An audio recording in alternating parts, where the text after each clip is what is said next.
Hello guys, আসসালামু আলাইকুম everyone. আপনারা সবাই কেমন আছেন? আশা করি আপনারা অনেক ভালো আছেন। আমি আল্লাহর রহমতে অনেক ভালো আছি। এখন কিন্তু রাত সবে 7টা বাজে। তো আমরা চলে এসেছি বহরতপুরে মেলা দেখতে সবাই মিলে। মেলা দেখতে এসে দেখি যে পানি বৃষ্টি শুরু হয়ে গেছে। তারপরে দেখছি যে বৃষ্টি একদম পুরো রাস্তা জমে আছে। কি একটা অবস্থা, একদম খুবই খারাপ অবস্থা হয়ে গেছে। অনেক বৃষ্টি হওয়ার পরেও কিন্তু অনেক মানুষ ঝুলন তলায়। তারপরে আমরা টুকটুক করে চলে আসলাম ঝুলন তলায়। তো এক জায়গায় টুকটুকিটা রেখে তারপরে কিন্তু আমরা একটু ঘুরে বেড়াবো। এখানে কিন্তু একটা বাচ্চা মেয়ে ডান্স করছিল। তো আপনারা দেখতে পেলেন মেয়েটা কিন্তু অনেক সুন্দর ডান্স করছিল। ডান্স দেখে একদম অনেক ভালো লাগলো। খাবারের দোকান কিন্তু অনেক কিছু খাবারের দোকান বসেছে এখানে। অনেক কিছু খাবার আপনি এখানে পেয়ে যাবেন। এই দোকানে চাচা কি বিক্রি করছে মানে বুঝতে পারলাম না, হয়তো ঘুগনি হবে। তারপরে চলে আসলাম একটা সাইডে। তারপর ছোট ছোট বাচ্চা কালি মেখে এখানে কিন্তু ডান্স করছে।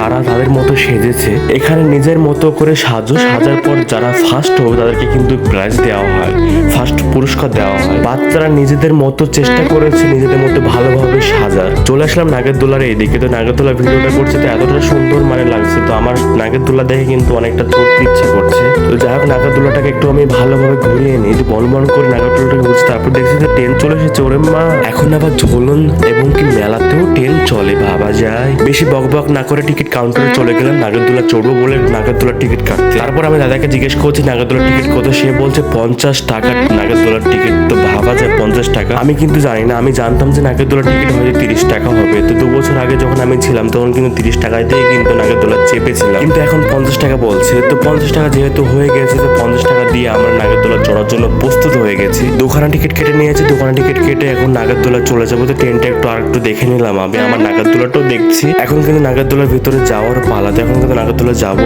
আমি আমার ভাই কিন্তু চলে গেছি ভিতরের দিকে। কিন্তু এখন নাগেরদোলা ঘুরছে, যখন ওদেরকে থামিয়ে দেবে তখন কিন্তু আমরা চাপবো।